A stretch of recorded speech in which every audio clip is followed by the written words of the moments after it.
Hey everyone, this is Tara with Awakened Star. I decided to do this video about traumas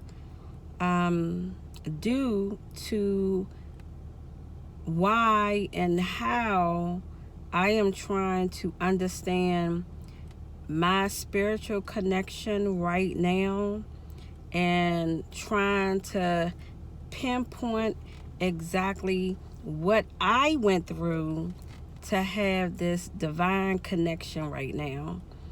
And I know we all have divine connection. I know that. And I know we have guardian angels and spirit guides who watch us and guide us daily. But take away the word but, because whatever you say after but doesn't matter. So let me rephrase it. I know we have spirit guides and guardian angels, and we have a connection with them. And yet, I still want to understand how my connection is deeper, as to me having visits at night and seeing certain things and feeling things, and and now I feel spirits. And I was trying to understand, how is that so? So I jotted down my list of traumas that I can recall as to how I was saved from a lot of stuff growing up. And one of the first things that how and where my divine connection could have stemmed from was my childbirth. I was born March 20th, 1974, weighing 3 pounds and 9 ounces. Now, I was told at first I weighed 2 pounds and 4 ounces. So now I'm told I weighed 3 pounds and 9 ounces. And my mother delivered me when she was 6 months pregnant. So to be born in 1974, 45 years ago, weighing only 3 pounds, 9 ounces is already a miracle. That's a miracle. I was a miracle baby. Yay! So the next thing that I can recall is when I was in elementary school, I was on top of the monkey bars, and I used to do a lot of flips and stuff because, I was real into when my brother Tony liked martial arts, so we used to flip a lot. So we used to flip off of walls and stuff, and I learned how to get on top of the monkey bars and flip off of that and land on my feet. Yet one day I was in elementary school, and this little dude named Edward pushed me off the monkey bars when I was upside down. And by the grace of God, when he did that and I fell, I did not land on my head. I landed on my right arm, and I broke my right arm. So trauma number 2. Trauma number 3 is one day my brother and I was outside flipping off a brick wall. Now, I done flipped off this wall 5 times and landed on my feet all 5 times. The sixth time I flipped off the wall, my right foot landed on a brick, and I broke my right ankle. Trauma number 3. All right, trauma number 4.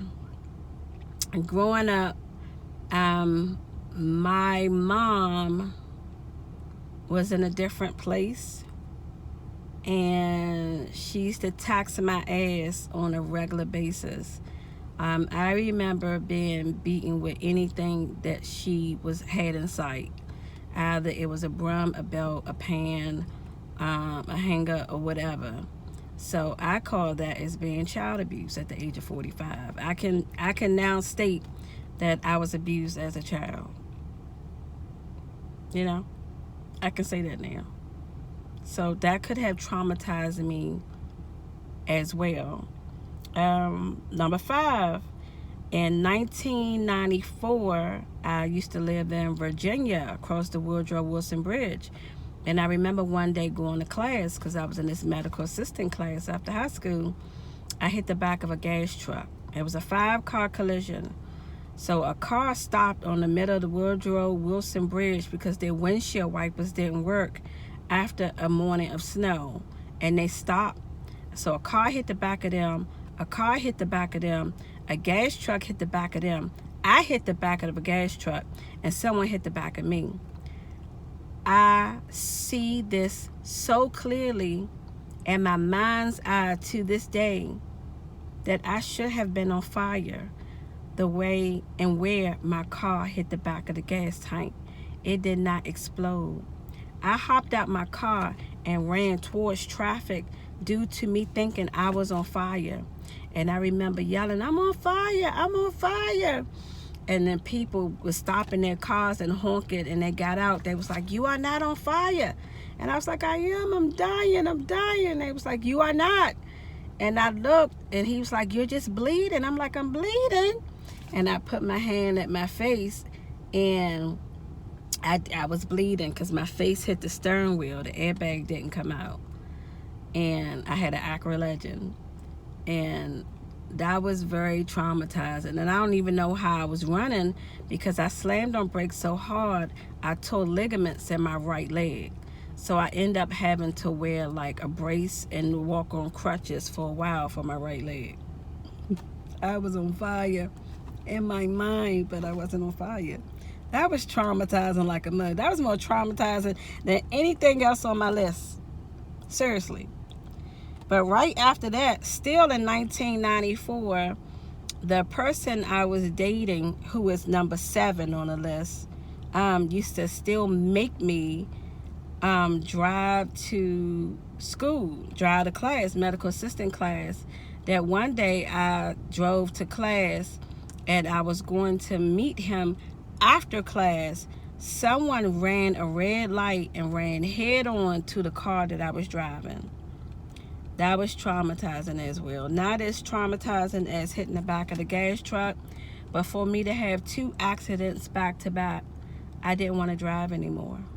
I was done with driving. I really was, and I was very emotional. And I remember him telling me, "If you got somewhere to go, your ass is going to drive because I ain't taking you nowhere." Okay. Anywho, that's the past. Number 7 is domestic violence with the person who made me drive after I hurt my leg in the car accident. I remember him waking me up in the middle of the night because I wouldn't make him no Pillsbury dough biscuits. And by me not getting up out the bed to make him biscuits, he dragged me by my hair and pulled me out the bed and pulled me in the kitchen and punched me a couple of times so I could make him some biscuits to go with his dinner. And his dinner I cooked, I know, had to have been about 8, 9 o'clock. And it was just wrapped up for him to eat whenever he got there. But he needed biscuits to go with his dinner.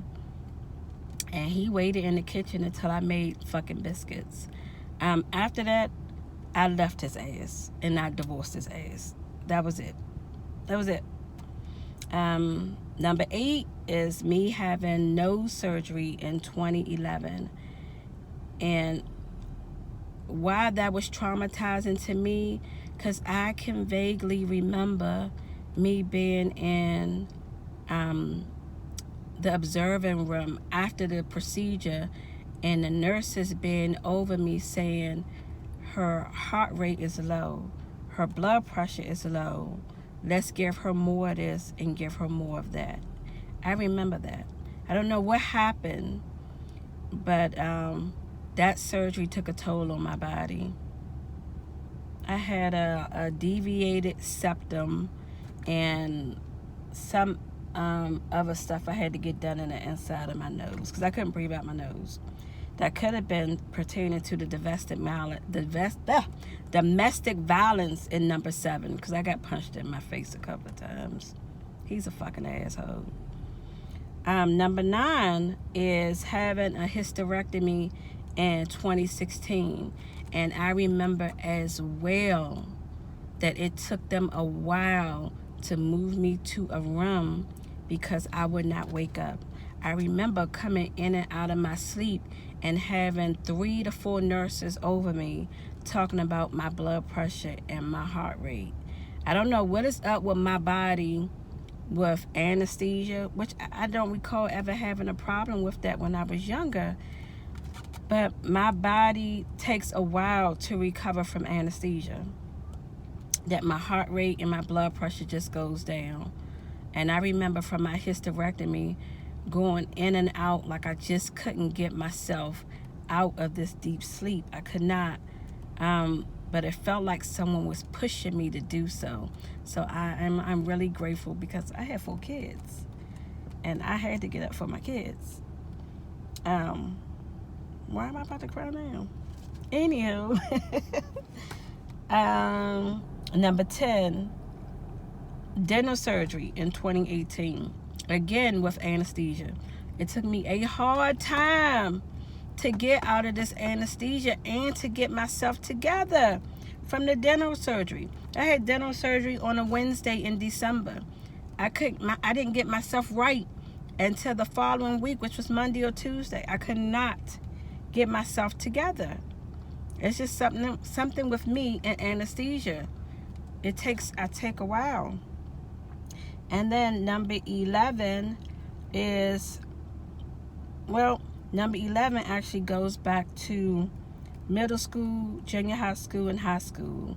I used to have a lot of dental procedures done. And I do recall being put to sleep several times. And I do recall leaving my body 2 times. I remember leaving my body and watching my body doing those dental procedures back in middle school, high school, and elementary school. I had a lot of dental issues. And number 11 goes again to domestic violence. It isn't physical, but it's verbal. And to me, verbal is the worst. For someone to constantly tell you that you're not a good mother,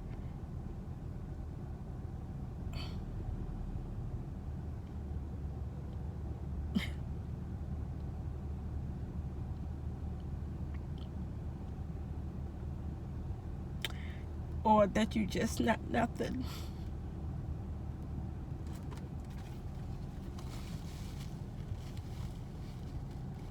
At least I cried at the end of the video.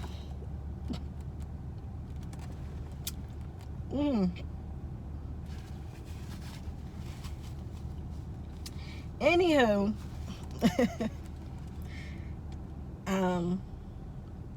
this is my video on traumas. So again, I was trying to find my connection to the divine and how and why I'm so spiritually connected right now. I hope you all enjoyed my video.